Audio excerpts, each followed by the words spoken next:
கர்த்தராகிய இயேசு கிறிஸ்துவினுடைய நல்ல நாமம் மகிமைப்படுவதாக.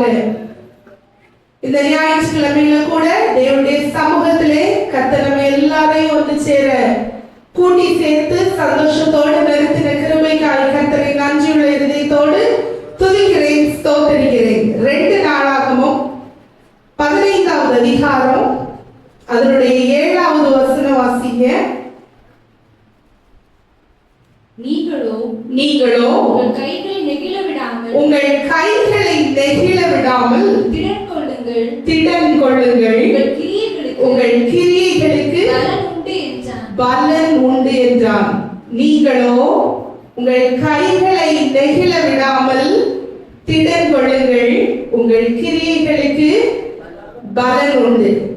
பலன் உண்டு, blessing, ஆசீர்வாதம் உண்டு உங்களுக்கு. ஆனா நீங்க ஒண்ணு செய்யணும்.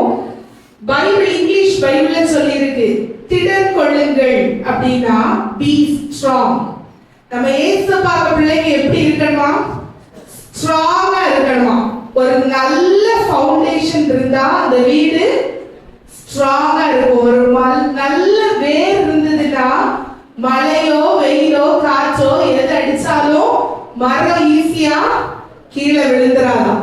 அவ்வளவு ஸ்ட்ராங்கா அந்த வேறு. ஏசப்பா இன்னைக்கு நம்மள சொல்லியிருக்காங்க, பி ஸ்ட்ராங், திடன் கொள்ளுங்கள். எதுக்கு தெரியுமா? உங்களுக்கு ஆசீர்வாதம் வேணுமா? நல்ல பலன் வேணுமா? திடன் கொள்ளுங்க முதல்ல. 2வது, உன் கிரியைகளுக்கு பலன் உண்டு. நம்ம கிரியை எப்படி இருக்கு? 2 அழகான காரியத்தை நம்ம வாசிக்க கேட்டோம். மத்தேயு 13வது அதிகாரம் அதனுடைய 8வது வசனம் இப்படி சொல்லப்பட்டிருக்கிறது. சில விதையோ நல்ல நிலத்தில் விழுந்து சிலது 100ஆகவும் சிலது 60ஆகவும் சிலது 60ஆகவும் சிலது 30ஆகவும் பலன் தந்தது. ஒரு நல்ல நிலத்தை பற்றி மட்டும்தான் நம்ம இதுல பாக்குறோம். வேற நிலத்தெல்லாம் முள்ளுள்ள இடத்துல கொஞ்சம் விதை விழுந்தது, வழி அருகே கொஞ்சம் விதை விழுந்தது. ஆனா நல்ல நிலத்திலையும் கொஞ்சம் விதை விழுந்தது. அது மட்டும் 60, 30, 60, 100ஆக பலன் தந்துச்சாம். மத்தேயு 13வது அதிகாரம் அதனுடைய 23வது வசனம் இப்படி சொல்லப்பட்டிருக்கிறது. நல்ல நிலத்தில் விதைக்கப்பட்டவனோ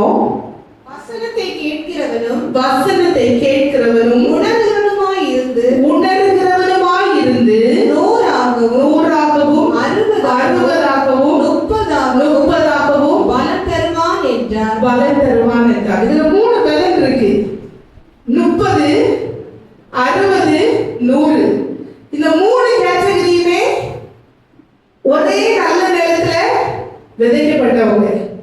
நம்முடைய பலன், நம்ம எல்லாரும் ஒரே இடத்துல விதைக்கப்பட்டவங்க, ஒரே சபையில இருக்கோம், ஒரே ஏசப்பாவை கூப்பிடுறோம். ஒருவேளை நீங்க நினைக்கிறீங்க, உங்களுக்கு இவ்வளவு ஆசீர்வாதம் ஏசப்பா தந்தாங்க, எனக்கு இவ்வளவு ஆசீர்வாதம் தந்தாங்க, அவங்களுக்கு இவ்வளவு ஆசீர்வாதம் கொடுத்தாங்க, நான் கேட்ட உடனே கிடைச்சிச்சு, நான் கொஞ்ச நாள் ஆகி கிடைச்சது, கொஞ்சம் வருஷம் ஆகி கிடைச்சது அப்படின்னு. இங்கே சொல்லப்பட்டிருக்கு, ஒரே நிலம் தான், நல்ல நிலம். ஆனா சிலது 30 பலன் இருந்தது, எல்லாருக்கும் பலன் இருந்தது. நல்ல நிலத்துல விதைக்கப்பட்டது நாசமா போகல, எல்லாருக்கும் பலன் இருந்தது. ஆனா கொஞ்சம் 30ஆ கொடுத்துச்சான், கொஞ்சம் 60ஆ, கொஞ்சம் 100ஆ. இன்னைக்கு நான் கொஞ்சத்தை எல்லாம் விட்டுறேன், முழுசா 100 மடங்கு பலன் தருகிற நல்ல நிலத்துல விதைக்கப்பட்ட விதையா நம்ம எல்லாரும் இருக்கணும். எல்லாருக்கும் 30 மடங்கு ஆசீர்வாதம் போதுமா? 30 போதுமா? எத்தனை பேருக்கு 30 மார்க் போதும்? வேண்டாம். 60 எத்தனை பேருக்கு வேணும்? இப்படி வச்சுக்கிடுவோம், 30 லட்சம் எத்தனை பேருக்கு அப்படின்னு சிரிப்பு வருது எல்லாருக்கும். இப்ப எத்தனை பேருக்கு 30 லட்சம் வேணும்? வேண்டாம். 60 லட்சம் எத்தனை பேருக்கு வேணும்? வேண்டாம். ஒருத்தருக்கு வேண்டாம். 1 கோடி எத்தனை பேருக்கு வேணும்? 100 லட்சம். இப்பதான் எல்லாரும் கையும் உயர்ந்திருக்கு. நினைச்சேன் காலையில நல்ல மழை தூக்கம் வருது போல, ஒருத்தரும் தூங்கல. எல்லாருக்கும் அழகான சிரிப்பும் அந்த 100 லட்சத்துக்கு தெரியுது. இங்க வந்து பாத்தீங்கன்னா உங்க எல்லாருக்கும் அவ்வளவு அழகா தெரியும். இன்னைக்கு எல்லாரும் ஏசப்பா அப்படிப்பட்ட முழு ஆசீர்வாதங்களின் பலனினால நிரப்ப போகிறார். அதற்கு நம்ம நல்ல நிலத்துல உள்ள நல்ல விதையா இருக்கணும். சரிதான், நல்ல விதையோட கொஞ்சம் கேரக்டர்ஸ் இருக்கணும். இந்த 2:4 வாசித்தாங்க இல்லையா? உங்கள் கிரியைகளுக்கு பலன் உண்டு. நம்ம கிரியை எப்படி இருக்கு? நம்ம எல்லாருக்கும் முழு ஆசீர்வாதம் வேணும்னு சொல்றோம். ஆனா நம்ம கிரியை எப்படி இருக்கு? இன்னைக்கு ஒரு நிமிஷம் அவங்க எல்லாரையும் யோசித்து பார்த்தீங்கன்னா ஒவ்வொருத்தருக்கும் ஒவ்வொரு கிரியை இருக்கு. நம்மளை பற்றி உலகத்துல நம்ம நினைப்போம், என்னை பற்றி என் ஹஸ்பண்டுக்கு நல்லா தெரியும், எங்க அப்பா அம்மாவுக்கு என்னை பற்றி நல்லா தெரியும், என் ஃப்ரெண்ட்ஸுக்கு என்னை பற்றி ரொம்ப நல்லா தெரியும். இல்ல, உங்களுக்கும் ஏசப்பாவுக்கும் மட்டும்தான் உங்க ரியல் பிக்சர் தெரியும். ஒருவேளை வெளியே சிரிக்கலாம், வெளியே கோவப்படலாம், வெளியாடலாம். அதான் உண்மையான இருதயத்தின் காரியம். நான் யாருன்னு எனக்கும் ஏசப்பாவுக்கு மட்டும்தான் நல்லா தெரியும். நம்ம கிரியைகள் எப்படிப்பட்ட கிரியைகளா இருக்கு? வெளிப்படுத்தல் 22வது அதிகாரம் அதனுடைய 12வது வசனம் வாசிங்க. இதோ சீக்கிரமாய் வருகிறேன், சீக்கிரமாய் வருகிறேன். அவனவனுடைய கிரியைகளின்படி அவனவனுக்கு நான் அளிக்கும் பலன் என்னோட கூட வருகிறது. இது அழகா இருக்கு. எல்லாருக்கும், ஒவ்வொருத்தருக்கும் உங்க அப்பா அம்மாவுடைய கிரியைனால உங்களுக்கு நான் பலன் அளிப்பேன் இதுல சொல்லல. அவனுடைய கிரியைகளுக்கு நான் அளிக்கும் பலன் என்னோடு கூட வருகிறதாம். ஒருவேளை நம்ம நினைக்கலாம், எங்க அப்பா அம்மா ஜெபம் பண்றாங்க, அது எனக்கு போதும். யாரோ ஒருத்தர் பாஸ்டர் எனக்காக ஜெபம் பண்றாங்க, அது எனக்கு போதும். நான் என்ன பண்ணாலும் பரவாயில்ல, ஜெபம் சொல்லி ஜெபிச்சா அது எனக்கு போதும். அப்படி இல்ல, ஒவ்வொருத்தருக்கும் ஏசப்பா ஒவ்வொரு கணக்கு புஸ்தகம் வைத்திருக்கிறாங்க. இந்த நாள்ல, இந்த ஞாயிற்றுக்கிழமை தேவனுடைய சமூகத்துல வந்திருக்கீங்க. உங்க ஒவ்வொருத்தருடைய கிரியைகளுக்கும் தேவன் அப்படியே பதில் தருகிறார். இவ்வளவு நாள் ஒரு வேலை தெரியலைன்னா இன்னைக்கு ஏசப்பா நமக்கு சொல்லி தந்திருக்காங்க. நம்ம கிரியை எப்படி இருக்கணும்? நம்ம தேவனுடைய சமூகத்துல இருக்கிறோம். மற்றவங்க சொல்றது போல சொல்லணும்னா பெண்டிகஸ்காரங்கனாலே இப்படிதான். அப்படி அடிக்கடி நான் சின்ன பிள்ளைங்கள இருந்தே கேட்டிருக்கேன். மற்றவங்க என்ன தப்பு செய்தாலும் விட்டுருவாங்க. நம்ம ஏதாவது சின்னதா செய்துட்டோம்னா இவங்கனாலே இப்படிதான் ஆண்டவர் பிள்ளைங்கன்னு சொல்லுவாங்க. ஆனா சொன்னாலும் இப்படிதான். நம்மளும் சில நேரத்துல அப்படிதான். ஒரு சின்ன பிரச்சனை வந்த உடனே என்ன சொல்லிடுவோம்? கையில ஒரு கயிறை கெட்டுவோம். நாய்க்கும் பார்ப்போம், நோய்க்கும் பார்ப்போமா? நாய்க்கு சாரி, நோய்க்கும் பார்ப்போம், பேய்க்கும் பார்ப்போம், கொஞ்சம் பார்ப்போம். ஐயோ, நான் கண்ணை மூடனா சுத்தி இருட்டா இருக்கு, கண்ணை திறந்தாதான். நிறைய பேர் நான் சொல்லி கேள்விப்பட்டிருக்கேன், எங்க பார்த்தாலும் எனக்கு ஒரே இருட்டா இருக்கு. முதல்ல என்ன பண்ணணும்? கண்ணை திறக்கணும். ஏசப்பாக்க பிள்ளைங்க நம்ம எல்லாரும் எங்க இருட்டா இருந்தாலும் பரவாயில்ல, ஏசப்பா நமக்கு வெளிச்சமா இருப்பார்.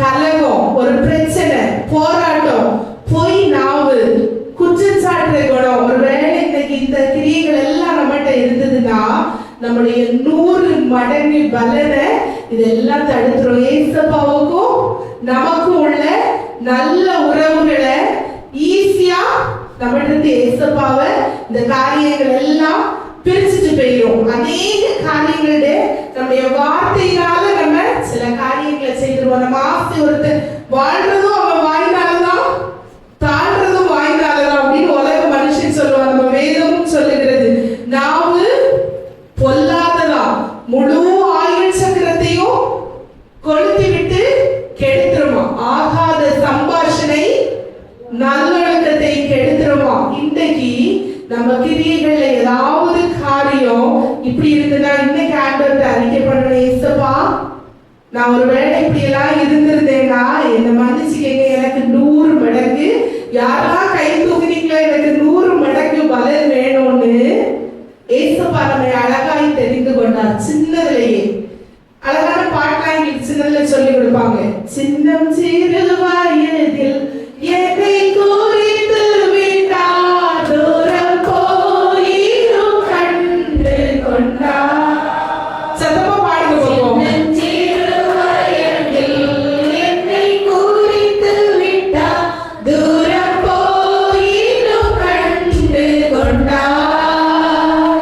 தமது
15.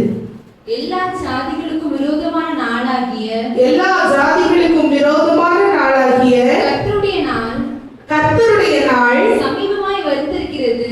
சமீபமாய் வந்திருக்கிறது. செய்தபடியே நீ செய்தபடியே உனக்கும் செய்யப்படும். உனக்கும் செய்யப்படும். உன் செய்கையின் பலன் உன் செய்கையின் பலன் உன் தலையின் மேல் உன் திரும்பும். தலையின் மேல் திரும்புமா. ரொம்ப சின்ன காரியம் தான், கொஞ்சம் கேட்க பயமா தான் இருக்கு. 100 மடங்கு பலன் வரணும்னா ஏசப்பாக்கு பிரியமான காரியம் செய்யணும். இல்லைன்னா நான் சொல்லக்கூடாது இங்க இருந்து உன் செய்கையின் பலன் உனக்கு வருமா. நம்ம ஏசப்பாவுக்கு பிள்ளைங்க அநேக காரியங்கள் நான் சொல்லிருக்கேன். இந்த ஒரு வாரமா யோசிச்சுட்டே இருந்தேன். ஒவ்வொரு காரியமும் டெய்லி ஒவ்வொரு கேட்கறதுக்கு, ஒவ்வொரு ஃபேமிலிக்கு கதையெல்லாம் இந்த சோசியல் மீடியால பாக்குறதுக்கு, ஐயோ பாவம் இல்ல, ஐயோ இந்த பிள்ளைங்க பாவம் இல்ல, இது இப்படி இல்ல, இது இப்படி இல்ல, எவ்வளவு கஷ்டப்பட்டு இருப்பாங்க, எவ்வளவு அழுதுருப்பாங்க, இந்த பிள்ளைங்க என்ன செய்வாங்க, இவங்க என்ன செய்வாங்க, பாவம் இல்ல, இதெல்லாம் பெரிய காரியம் இல்ல, இதை தாங்கி போறது கஷ்டம், இதெல்லாம் டிப்ரெஷன் ஆயிருமே, ஸ்ட்ரெஸ் ஆயிருமே, ஆண்டவரை பத்தி தெரியாதவங்க இந்த உலக ஓட்டத்தையே முடிச்சுட்டு போயிடுவாங்க. அநேக காரியம் இருக்கு. நம்ம ஏசப்பாவை தெரிஞ்சவங்க இந்த பயம் நம்ம இருதயத்துல இருக்கணும். நான் எதை செய்யறனோ அது என் தலையில திரும்ப. வேதம் சொல்லி இருக்கிறது, நம்முடைய சபைக்கு வர்ற பிள்ளைங்களுக்கு ஏசப்பா சொல்றாங்க, எந்த காரியத்தினாலும் தேவனுடைய பயம் நமக்கு முக்கியம். இந்த அதிகாரத்தை, இந்த வசனத்தை வாசித்த எல்லாரும் இனி இன்னையில இருந்து உங்க காரியம் வரும்போது வேண்டாம், ஏதாவது ஆண்டவருக்கு பிரியமில்லாத காரியங்கள் செய்ய போறீங்கன்னா, உங்க இருதயம் உறுத்துச்சுன்னா வேண்டாம், இதை செய்யாதேன்னு சொன்னா செய்யாதீங்க, இதை பேசாதேன்னு சொன்னா பேசாதீங்க. என்ன காரியமாகவும் இருக்கட்டும், எந்த ஒரு காரியம் நீங்க ஞாபகம் வச்சுக்கங்க, நீங்க எதை மற்றவங்களுக்கு செய்யணும்னு விருப்பப்படுறீங்களோ அது எதுல வந்துருமா, நம்முடைய தலையின் மேல வந்துருமா. வெட்டிடுவேன், கொண்டுருவேன், காலை வெட்டிடுவேன், இதை பண்ணிடுவேன், அதை பண்ணிடுவேன். கோபம் கொண்டாலும் பாவம் செய்யாதீங்களாம். ஏதாவது வாயில இருந்து விட்டுட்டீங்கன்னா என்ன ஆயிருமா, நீ செய்வதின்படியே எங்க வந்துருமா, தலையின் மேல வந்துருமா. நம்முடைய சபைக்கு வர்ற தெய்வ பிள்ளைகள் தேவனிடத்திலிருந்து 100 மடங்கு பலன் வேணும்னு ஆசைப்படுகிற பிள்ளைங்க ஆண்டவருக்கு முன்பாக நம்முடைய எல்லா காரியத்திலும் தெய்வ பயம் உள்ள பிள்ளைகளா இருக்கணும். அப்போஸ்தலர் 10வது அதிகாரம் 35வது வசனம் இப்படி சொல்லப்பட்டிருக்கிறது, எந்த ஜனத்திலாயினும் அவருக்கு பயந்திருந்து நீதியை செய்கிறவன் எவனோ அவனே அவருக்கு உகந்தவன் என்றும் அவனே அவருக்கு உகந்தவன். நம்ம எல்லாரும் இன்னைக்கு ஒரு முடிவு பண்ணணும், ஏசப்பா நான் உமக்கு உகந்த பிள்ளையா இருப்பேன், என் வாழ்க்கையில் 100 மடங்கு பலனினால என்னை ஆசீர்வதித்து நடத்த வேண்டியது உங்க காரியம். இன்னைக்கு நீங்க சொல்ல முடியாது, ஐயோ எனக்கு இதெல்லாம் தெரியாது. இன்னைக்கு உங்க யாருக்கோ ஒருத்தருக்கு ஏசப்பா இன்னைக்கு சொல்லியிருக்காங்க, தேவனுக்கு உகந்த பிள்ளைகளாய் வாழணும். நல்ல கிரிய, நல்ல பலன், என்னெல்லாம் பலன் இருக்கு ஏசப்பா நமக்கு சொல்லியிருக்காங்க. தேவனுக்கு உகந்த பிள்ளைகளாய் அவருடைய சித்தத்தின்படி செய்கிற பிள்ளைகளாய் நம்ம இருக்கும்போது நிறைய நல்ல பலனினால நம்மை நிரப்புகிற தேவன் அவர். லூக்கா 6வது அதிகாரம் 36வது வசனம் வாசிங்க. லூக்கா 6:36. கொடுங்கள் அப்பொழுது உங்களுக்கு கொடுக்கப்படும், ஆபத்தை ஆகையால் உங்கள் பிதா இரக்கமுள்ளவராய் இருக்கிறது போல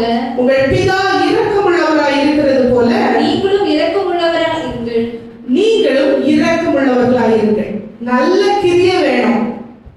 நல்ல கிரியை இருந்தா 100 மடங்கு பலன். ஓ கிரியைக்கு பலன் தருவேன். இப்ப நமக்கு நல்ல கிரியைகள் இருந்தா நல்ல பலனை ஏசப்பா வச்சிருக்காங்க. முதல் காரியம் என்னவா, இரக்கமுள்ளவர்களாயிருங்கள். இரண்டாவது காரியம் எபிரேயர் 11:6வது அதிகாரம், விசுவாசம் இல்லாமல் தேவனுக்கு பிரியமாயிருப்பது கூடாத காரியம். ஏனென்றால் தேவனிடத்தில் சேருகிறவன் அவர் உண்டென்றும் அவர் தம்மை தேடுகிறவர்களுக்கு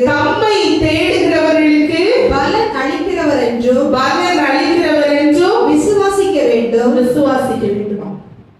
எப்ப 100 மடங்கு பலன் கிடைக்கும்? ஏசப்பா எனக்கு செய்யவே மாட்டார். இப்படியும் சில விசுவாசம் இருக்கு. நான் கேட்பேன், ஆனா எனக்கு எதுவுமே என் வாழ்க்கையில நல்லா நடக்காது. இப்படி கொஞ்சம் பேருக்கு விசுவாசம் இருக்கு. ஒரு பெரிய கிங் ஷிப்ல போறாரு. அவருக்கு தோழரையும் கூட்டிட்டு போறாரு. அவருக்கு ரொம்ப ஆசை கடலுக்குள்ள போறதுக்கு. கடலுக்குள்ள போறதுக்கு ராஜா சும்மாவா போவாரு, கொஞ்சம் அவருக்கு சிப்பந்திகள், படை தலைவர்கள் எல்லாரையும் கூட்டு போறாரு. ஞானியை எங்கனாலும் கூட்டு போவாரு. ஞானிய படுக்க வச்சுட்டு, ஞானி கொஞ்சம் வயசானவர், அந்த ஷிப்ல தூங்க வச்சுட்டு இவங்க எல்லாரும் ஷிப்ல டிராவல் பண்ணாங்க. நம்ம ரோட்ல கார் போற மாதிரியா போகும்.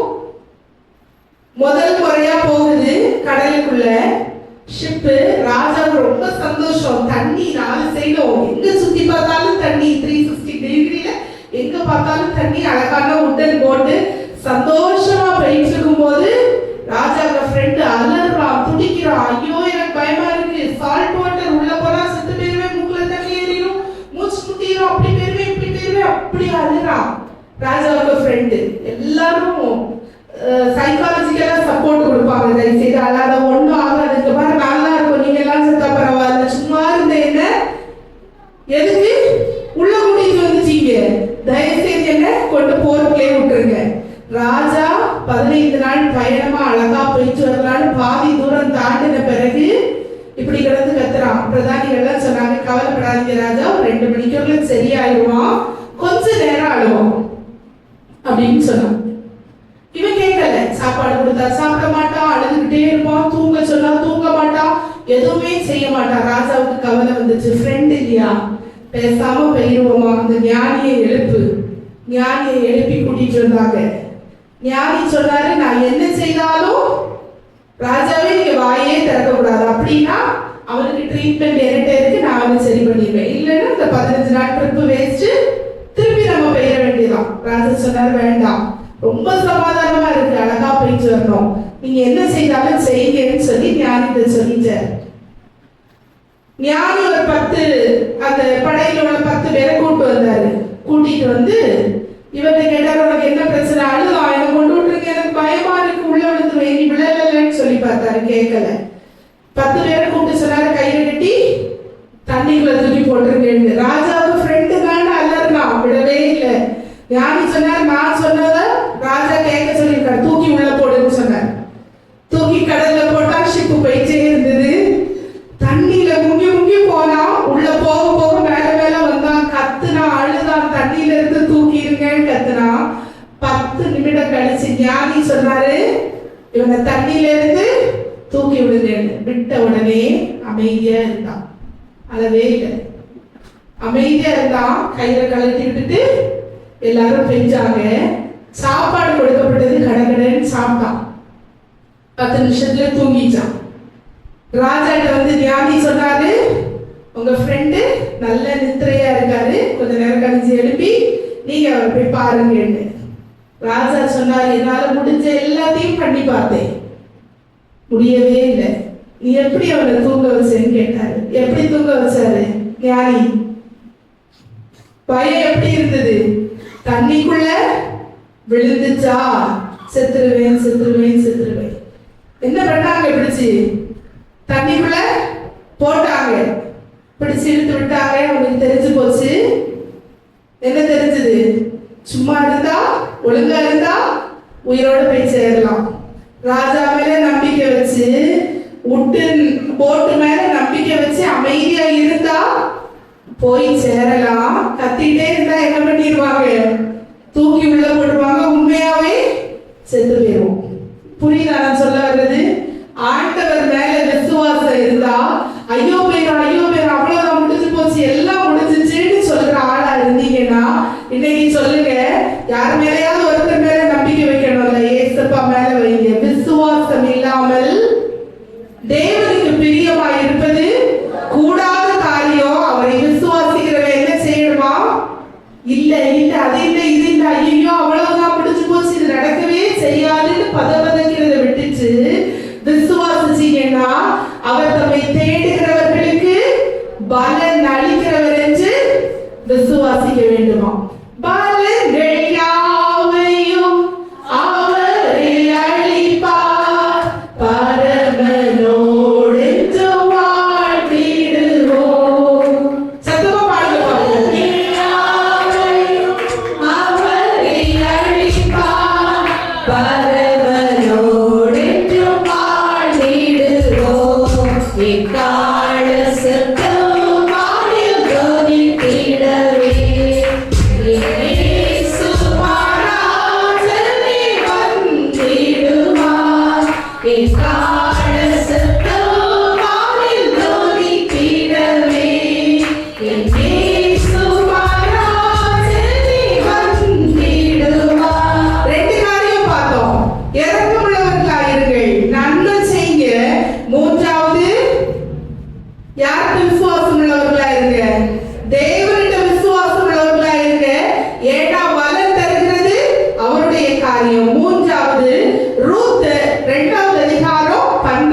உன் செய்கைக்கு தக்க பலனை உன் செய்கைக்கு தக்க பலனை கர்த்தர் உனக்கு கட்டளையிடுவாராக. கர்த்தர் உனக்கு கட்டளையிடுவாராக. இஸ்ரவேலின் இஸ்ரவேலின் தேவனாகிய கர்த்தருடைய செட்டைகளின் கீழ் அடைக்கலமாய் வந்த உனக்கு அவராலே நிறைவான பலன் கிடைப்பதாக. அவராலே எவ்வளவு பலன் கிடைக்கணுமா? எத்தனை பேருக்கு வேணும் இன்னைக்கு நிறைவான பலன்? எத்தனை பேருக்கு வேணும்? சத்தமா எத்தனை பேருக்கு வேணும்? எல்லாருக்கும் ஏசப்பா இன்னைக்கு நிறைவான ஆசீர்வாதத்தை தந்து அனுப்ப சித்தம் கொண்டிருக்காங்க. செய்ய வேண்டியது ஒரே காரியம், இஸ்ரவேலின் தேவனாகிய கர்த்தருடைய செட்டைகளின் கீழே அடைக்கலமா வரணுமா? யாருக்கு கீழே அடைக்கலமா வரணும்? இஸ்ரவேலின் தேவனாகிய கர்த்தருடைய செட்டைகளின் கீழே அடைக்கலமா வந்தா குறைவான பலன் இல்ல, பாதி பலன் இல்ல, நம்ம நிறைவான பலனினால ஏசப்பா நிறைந்தே அனுப்புகிற தேவன். நீதிமொழிகள் 22வது அதிகாரம் 4வது வசனம் இப்படி சொல்லப்பட்டிருக்கிறது. நீதிமொழிகள் தாழ்மைக்கும் கர்த்தருக்கு பயப்படுதலுக்கும் வரும் பலன் ஐஸ்வர்யமும் மகிமையும் ஜீவனுமா. கிரியைக்கு தக்க பலன் தருவாங்கன்னு நம்ம பார்த்தோம் ஏசப்பா. இரண்டாவது நிறைவான பலனை தருவாங்கன்னு பார்த்தோம். இப்ப என்ன பலன் வேணும்?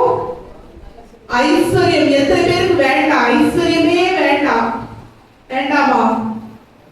இதை வச்சு சாப்பிடுவோம். நாங்க நர்சிங்ல சொல்லுவோம், நாங்க எதுக்கு வந்தீங்கன்னு கேட்போம். ஃபர்ஸ்ட் நாள் மெடிக்கல் ஃபீல்டு எதுக்கு சூஸ் பண்ணீங்க? ரொம்ப கஷ்டம். நர்சிங் எதுக்கு வந்த? எல்லாரும் ஃப்ரெண்ட்ல வந்து மைக்ல பிடிச்சு எங்களுக்கு மற்றவங்களுக்கு உதவணும்ன்றது ஆசை. சாக்ரிஃபைஸ், லைஃபை சாக்ரிஃபைஸ் பண்ணுவோம் எல்லாருக்கும். எல்லாம் முடிச்ச பிறகு நான் ஸ்டூடெண்ட்ஸ்ட கேட்பேன், எத்தனை பேரு சம்பளம் இல்லாம வேலை பார்க்க போறேன்னு கேட்பேன். சம்பளமே வேண்டாம், நர்சிங் படிச்சுட்டு ₹1 சம்பளம் வாங்காம என் வாழ்க்கையை நான் பேஷண்ட்ஸுக்காக அர்ப்பணிச்சு எத்தனை பேர் வேலை பார்க்க போறேன்னு கேட்பேன். ஒரு ஆள் இத்தனை, எனக்கு 15 வருஷம் டீச்சிங் எக்ஸ்பீரியன்ஸ்ல ஒரு ஸ்டூடெண்ட் கூட கை தூக்குனதே கிடையாது. சொல்றதெல்லாம் இப்படிதான் சொல்லுவோம். எல்லாருக்கும் கோர்ஸ் முடிச்சு அடுத்த நாள் எங்க போனோம்? ஃபாரின் போனோம். லட்சக்கணக்கில் சம்பாதிக்கணும். அதுக்கு வேண்டிதான் படிக்கவே செய்யறோம். இந்த வேற சம்பளம் இல்லாம வேலை பார்க்க சொல்றேன்னு கேட்பாங்க. ஆனா நான் உங்க எல்லாத்தையும் கேட்கிறேன், எத்தனை பேருக்கு ஐஸ்வர்யம் வேணும்? ஆமென், அல்லேலூயா. எல்லாம் இப்பதான் வருது. எத்தனை பேருக்கு மகிமை வேணும்? ஜகத்தின் நடுவிலே ஆண்டவர் எத்தனை பேரை உயர்த்தி வைக்கணும்? எத்தனை பேருக்கு ஜீவன் வேணும்? எல்லாருக்கும் ஜீவன் வேணும். நீடித்த நாட்களா இருக்கணும். அப்படிதானே? நம்ம அப்படிதானே ஜெபம் பண்ணோம். நீடித்த நாட்களை நிலைநிறுத்துகிற தேவன். எப்ப பிள்ளைகளின் இஸ்ரவேலுக்கு உண்டாகும் சமாதானத்தை காணணும். யாருக்கும் உலகத்திலிருந்து போக விருப்பம் இல்லை. அப்போ ஒன்னே ஒன்று செய்யணும், தாழ்மைப்படணும். தாழ்மைக்கும் கர்த்தருக்கு பயப்படுதலுக்கும் வருகிற பலன். கர்த்தருக்கு பயப்பட்டாலும் தாழ்மையா இருந்தாலுமே போதுமா? என்னெல்லாம் ஆண்டவர் தருவாரா? ஐஸ்வர்யம், மகிமை, ஜீவன். நான் யார் தெரியுமா? என்ன வேலை பார்க்கறேன் தெரியுமா? எனக்கு எவ்வளவு பேர் தெரியும் தெரியுமா? நான் யாருக்கு மகன் தெரியுமா? யார் தெரியுமா? அப்படி பண்ணிடுவேன், இப்படி பண்ணிடுவேன். இந்த மாதிரி எல்லாம் கொஞ்சம் உள்ள பெருமை எல்லாம் இருந்துச்சுன்னா இன்னைக்கு சொல்லுங்க ஏசப்பாட்ட, மன்னிச்சுக்கிடுங்க ஏசப்பா, நான் தாழ்மையா இருப்பேன், உமக்கு பயந்த பிள்ளையா இருப்பேன். நீங்க சொன்ன 3 பலனினாலும் என்னை நடப்பட. என்ன பலன்லாம்? ஐஸ்வர்யம், மகிமை, ஜீவன். இந்த தாழ்மையும் தேவனுக்கு பயப்படுகிற குணமும் நம்மகிட்ட இருந்துச்சுன்னா ஏசப்பா நம்ம இந்த பலன்களினால நடத்த வல்லவர். அழகா மழை பெய்யுது, 9 மணி ஆயிடுச்சு. முடிக்காங்கன்னு நினைக்கிறேன். எப்படியுமே நீங்க பெய்யிட மாட்டீங்க யாரும். போக முடியுமா? கரெக்டா ஏசப்பா பாருங்க, இவ்வளவு நேரம் மழை இல்லை, 9 மணிக்கு முடிக்கணும், பாதி கூட இங்க முடியல. கஷ்டப்பட்டு ஆண்டவருக்கு சமூகத்துல உட்கார்ந்து, உங்க எல்லாரும் போல நானும் ரொம்ப பிஸியான ஆளு, ரொம்ப கஷ்டப்பட்டு ஆண்டுடைய சமூகத்துல அந்த வசனம் தான் வாங்கிட்டு வந்திருக்கு. எத்தனை பேர் நல்ல சத்தமா அல்லேலூயா சொல்றோம்? எத்தனை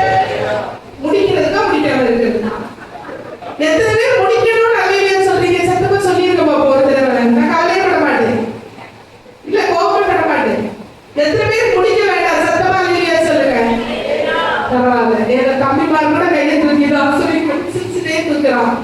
கையை தூக்காட்டா செய்வேன் இல்ல சீக்கிரம் முடிச்சிருவேன், கொஞ்சம் மழை நிக்கட்டும், அது வரை நம்ம எல்லாரும் சேர்ந்தே இருப்போம். இங்க கர்த்தர் நல்லவர். என்ன சொன்னோம்? தேவனுக்கு பயப்படுகிற பயம் தாழ்மை நம்ம இருதயத்துல இருக்கும்போது ஏசப்பா நமக்கு ஐஸ்வர்யம் தந்து மகிமை தந்து ஜீவனோடு நம்மை காக்கிற தேவன். இந்த பலன்களினால நம்மை காக்கிற தேவன். அடுத்தது எபிரேயர் 10வது அதிகாரம் 35வது வசனம் வாசிங்க. ஆகையால் மிகுந்த பலனுக்கு ஏதுவான உங்கள் தைரியத்தை விட்டு விடாதிருங்கள். ஈஸியா நம்ம சோர்ந்து போயிடுவோம். யாராவது நம்ம பாராட்டினா சந்தோஷமா இருக்கும். செய் ஒன்றும் இல்லை செய் அப்படின்னு பக்கத்துல யாராவது இருந்தா சந்தோஷமா இருக்கும். சின்னதா உங்க யாராவது கஷ்டப்படுத்திட்டா அப்படின்னு சோர்ந்து போயிடுவோம். இன்னைக்கு ஏசப்பா சொல்றாங்க, மிகுந்த பலன் உனக்கு வேணும்னா கர்த்தருக்கு உள்ளாடி எப்படி இருக்கணுமா? தைரியமா இருக்கணுமா? வாழ்வோ சாவோ மரணமோ ஜீவனோ ஒன்றும் நம்மள மட்டும் செய்ய முடியாது. ஏன்னா நம்ம யாருக்கு பிள்ளைங்க? இது எல்லாத்துக்கும் அதிகாரியான தேவனுடைய பிள்ளைங்க. நம்ம விசுவாச ஓட்ட ரொம்ப ஈஸி கிடையாது. ஒரு சீக்கிரத்துல நம்மள அப்போ அப்படின்னு சொல்லிடுவாங்க. இவங்களா அப்படி நம்ம ரொம்ப கேவலமா பேசிடுவாங்க. சில நேரம் யோசிப்போம், இதெல்லாம் நமக்கு தேவையாகவே. வேதம் சொல்லுகிறது மத்தேயு 5வது அதிகாரம் 11-12 என் நிமித்தம் உங்களை நிந்தித்து துன்பப்படுத்தி பலவித தீமையான மொழிகளையும் உங்கள் பேரில் பொய்யாய் சொன்னா எப்படி இருப்பாங்க? வசனம் நமக்குன்னே இருக்கிற மாதிரி இருக்கலாம். சில நேரம் சோர்ந்து பேசிங்கன்னு வச்சுக்கோங்க. ஆண்டவரே இப்படி எல்லாம் சொல்லிட்டாங்க, எதுக்கு போய் நீ நம்ம இதெல்லாம் செய்யணும்? ஆண்டவருக்காக இதுக்கு ஏதாவது பிரயோஜனம் உண்டா அப்படின்னு உங்க மனசுல இது வரைக்கும் இருந்ததுன்னா சொல்லுங்க. வேதம் சொல்லி இருக்கிறது, என் நிமித்தம் ஒன்ன துன்பப்படுத்தி நிந்தித்து பலவித தீமையான நீங்க சொல்லியிருக்கவே மாட்டீங்க, செய்திருக்கவே மாட்டீங்க, சோர்ந்து போயிருவீங்க. ஏசப்பா அதெல்லாம் நான் செய்யவே இல்லை, ஆனா என்னை இப்படி எல்லாம் சொல்லிட்டாங்க அப்படி சோர்ந்து இருந்தா ஏசப்பா சொல்லியிருக்காங்க, பரலோகத்துல உனக்கு பலன் மிகுதியா இருக்குமா? மிகுதியான பலனுக்கு ஏதுவான தைரியத்தை விட்டுறாதுமா. தைரியமா இருக்கணுமா? ஏன் 100 மடங்கு நிறைவான பலன், மிகுதியான பலன் தருகிற தேவன் நம்ம ஏசப்பா. ஒரு ஊர்ல கடவுளுக்கு பயந்த ஒரு நல்ல மனுஷன் இருந்தார். ஒரு வயோதிபர் காட்டுக்கு வேலைக்கு போவார். அந்த ஊர்ல தெரியும் எல்லாருமே ரொம்ப எப்ப எது பண்ணாலும் கடவுள் நல்லதுதான் பண்ணுவார் அப்படி சொல்லுவார். கடவுளுக்கு பயந்த மனுஷன், எப்பனாலும் எனக்கு ஆண்டவர் எல்லாம் நல்லதுதான் பண்ணுவார் அப்படி சொல்லுவார். ஒரு நாள் காட்டுல இருந்து வேலை செஞ்சு வரும்போது ஒரு அழகான வெள்ளை குதிரையை பிடிச்சிட்டு வந்தார். அந்த வெள்ளை குதிரைய எல்லாரும் பார்த்து மழை நின்றுச்சா இல்லையா? பிரச்சனை இல்லை, ஓகே. அங்க வெளியே பார்த்தோடனே பயமா இருக்கு. அப்ப இப்ப என்ன சொன்னாங்க? வெள்ளை குதிரை. அப்ப எல்லாரும் கவனமா இருக்கீங்க. வெள்ளை குதிரையை கொண்டு வந்தாரு. குதிரை ரொம்ப அழகா இருந்துச்சு. ஊர்ல உள்ள பெரிய தலையாரி வந்து கேட்டான், வெள்ளை குதிரை அழகா இருக்கு தருவியா? தரமாட்டேன், கடவுள் எனக்கு தந்தாரு, நான் சும்மா காட்டுக்கு வேலைக்கு போய் என் கூடயே வந்துச்சு, சாப்பாடு தான் கொடுத்து இங்கேயே இருக்கு, தரமாட்டேன், இவ்வளவு தாரே, இவ்வளவு பொண்ணு தாரே, இவ்வளவு வெள்ளி தாரே, குதிரை அவ்வளவு நேர்த்தியா இருக்கு, தரமாட்டேன். ஒரு மகன் இருந்தான். மகன் சொல்றதெல்லாம் அந்த குதிரை கேட்கும். வானா வரும், போனா போகும், என்னை இங்க கூட்டிட்டு வானா. எத்தனையோ பேர் கேட்டு இந்த மனுஷன் கொடுக்கவே இல்லை. ஒரு நாள் இந்த குதிரையை காணும். குதிரை காணாம போயிடுச்சு. ஊர்ல உள்ளவங்க எல்லாம் சொன்னாங்க, உனக்கு அறிவு இருக்கா? காட்டுல இருந்து வந்த குதிரை எங்கேயோ போயிடுச்சு. எத்தனை பேர் விலைக்கு கேட்டாங்க. கிடைக்கிற தங்கத்தையும் பொன்னையும் வாங்கிச்சு இந்த குதிரையை கொடுத்துட வேண்டியதான, உனக்கு என்ன கஷ்டம்? தேவையே இல்லாம இதை வச்சு இப்ப ஒண்ணு இல்லாம போச்சா அப்படின்னு கேட்டாங்க. இவர் என்ன சொன்னாரு? எது எனக்கு ஆண்டவர் பண்ணாலும் கடவுள் பண்ணாலும் நல்லதுக்குதான் பண்ணுவாரு. 3 நாள் குதிரையை காணல. எல்லாரும் போற வரவங்க எல்லாம், நம்ம ஊர்ல ஒரு நல்ல பழக்கம் இருக்கு, சும்மா இருக்கிறவங்க ஆறுதல் சொல்லியே கஷ்டப்படுத்துற உலகம். சும்மா இருப்போம், எல்லாம் மறந்துதான் இருப்போம், கவலைப்படாத, போறது போயிட்டு அப்படியே இதை சொல்லி சொல்லியே நம்ம குத்தி பயன்படுத்திடுவாங்க. ஊர்க்காரங்க எல்லாரும் சொன்னாங்க. இவன் சொன்னா திருப்பியும் இவன் சொன்னாரு, எனக்கு ஆண்டவர் செய்தா நல்லதுக்கு தான் செய்வார். 3வது நாள் அந்த ஒரு குதிரை அதனுடைய குடும்பத்தை கூட்டிட்டு வந்துச்சு. 3 அழகான வெள்ளை குதிரைகளை கூட்டிட்டு வந்தது. 3 குட்டி குட்டியா இருந்தது. அப்ப இவருக்கு புரிஞ்சிச்சு, இங்க ஒரு நல்ல இடம் இருக்குன்னு. அதுக்கு 3 பிள்ளைகளையும் கூட குதிரை இங்க கூட்டிட்டு வந்திருக்கு போலன்னு சொல்லிட்டு அதுக்கு சாப்பாடு கொடுத்தாரு. மகன்கிட்ட சொன்னாரு, இந்த குதிரைகளையும் ட்ரெயின் பண்ணிட்டு திருப்பி வர்றவங்க போறவங்க இல்லைடா, ஒண்ணு இல்லாம இருந்தவங்க வீட்டுல 4 குதிரை இருக்கு. அப்ப கொஞ்சம் வருத்தம் தான் எல்லாருக்கும். இருந்தாலும் என்ன சொல்லுவாங்க, பரவாயில்லையே, உனக்கு லக்கு தான், ஏதோ ஒரு லக்கு தான், இங்க இருந்து களவாண்டுட்டு வந்தாலும் கிடைச்சிச்சுன்னா இப்படி, கிடைக்கலன்னா அப்படி. சரி, 4 வந்துச்சு, பெரிய விஷயம் தான். அப்பவும் நம்பல. இவர் சொன்னாரு, கடவுள் எது பண்ணாலும் எனக்கு நல்லதுக்கு தான் பண்ணுவாரு. திருப்பி கொஞ்ச நாள் ஆச்சு. இந்த குதிரையை ட்ரெயின் பண்ணும்போது மகன் கீழே விழுந்து கால் உடைஞ்சு போயிடும். ஊர்க்காரங்க எல்லாரும் சொல்லுவாங்க, ஒரு குதிரைக்கு வேண்டி மகனுக்கு கால் உடைஞ்சிச்சா எவ்வளவு கஷ்டம், இந்த குதிரையெல்லாம் அடிச்சு விரட்டி எதுக்கு போட்டு இப்படி கஷ்டப்படுறேன்னு. அவர் சொன்னாரு, எது ஆண்டவர் எனக்கு பண்ணாலும், எது பண்ணாலும் நல்லதுக்கு தான் பண்ணுவாரு. நாட்டுல பிரச்சனை வந்தது. குடும்பத்தில் உள்ள எல்லாரையும் ராஜா கூப்பிட்டாரு பேசுறதுக்கு. குடும்பத்தில் உள்ள எல்லா ஆண் பிள்ளைகளையும் போருக்கு ஃப்ரண்ட் லைன் வாரியர்ஸை நிக்க வைக்க ராஜா கூப்பிட்டார். எல்லாரும் போனாங்க. நம்ம ஆளுங்க மகனுக்கு கால் உடைஞ்சிச்சு. உடைஞ்சது நத்தலு சுத்தலு ஒன்றும் ராஜாவுக்கு வேண்டாம், அவனெல்லாம் வீட்டிலேயே வச்சுட்டேன்னாங்க. ஊர்க்காரங்க எல்லாரும் வந்தாங்க. என்ன சொன்னாங்க, உனக்கு ஜாலி, மகன் வீட்டோட இருப்பான், எங்க பிள்ளைங்க எல்லாம் ஃப்ரண்ட் லைன் வாரியர்ஸா போறாங்க. எத்தனை பேர் அடிச்சு கொண்டாடுறாங்களோ தெரியல. இந்த மனுஷன் சொன்ன மாதிரி எதை பண்ணினாலும் ஆண்டவர் நல்லதுக்கு தான் பண்ணாரா?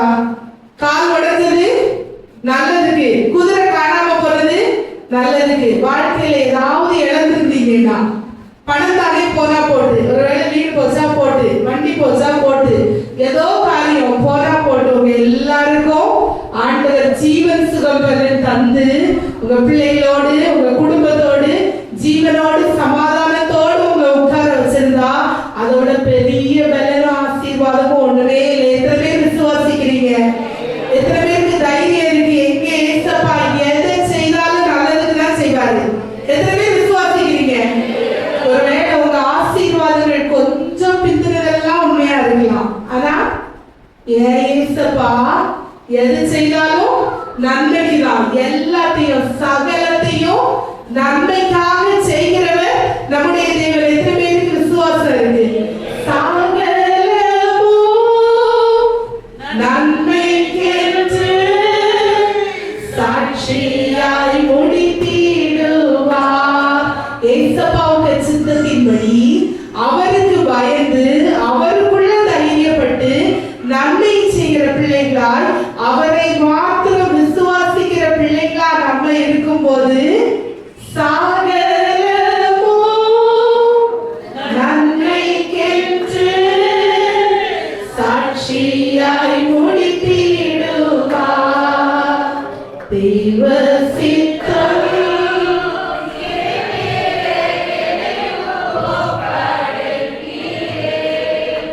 தேவ சத்தம் என்னுள்ளம் பலமாக தோணிக்குமே.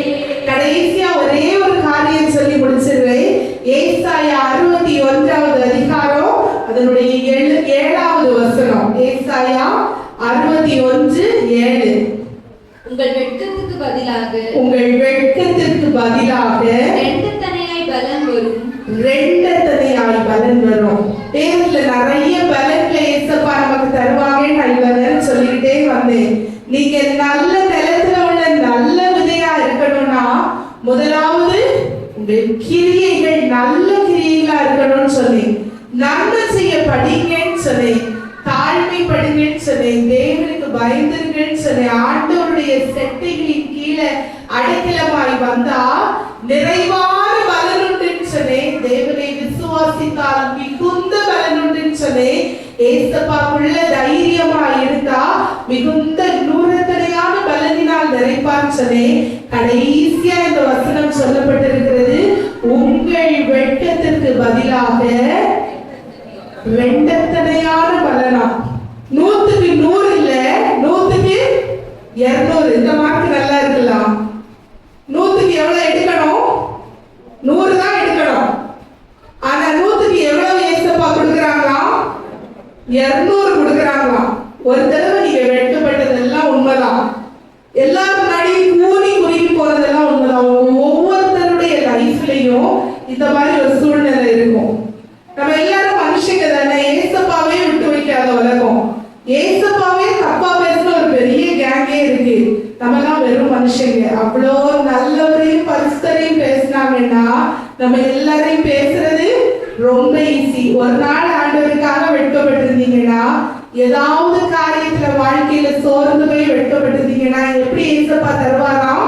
உங்க வெட்கத்துக்குள்ள பலன் இல்ல, ரெட்டத்தனையான பலனினால், மிகுந்த பலனினால் நம்மை திருப்தியாக வல்லவர். எத்தனை பேருக்கு சந்தோஷம்? நெருக்கப்பட்டே தள்ளப்பட்டே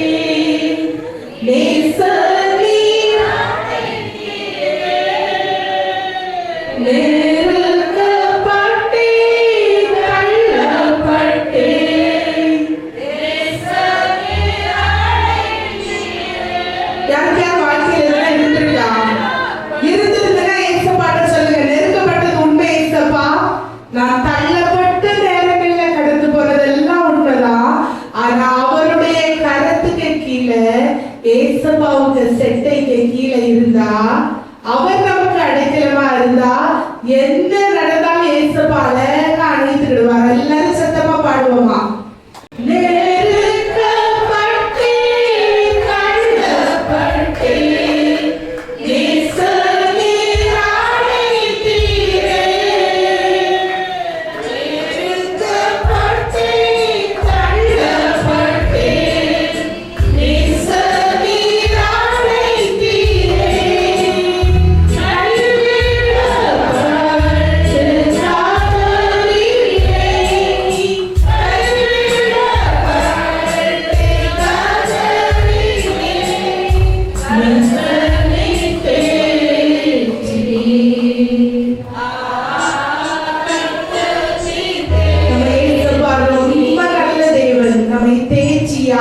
தைரியப்படுத்தி மிகுந்த பலனினால நம்மை ஆசீர்வதித்து நடத்துகிற ஒரே ஒரு காரியம் செய்யணும்னா, நம்ம கிரியைகள் எல்லாம் தேவனுக்கு உகந்த கிரியைகளா இருக்கணும்.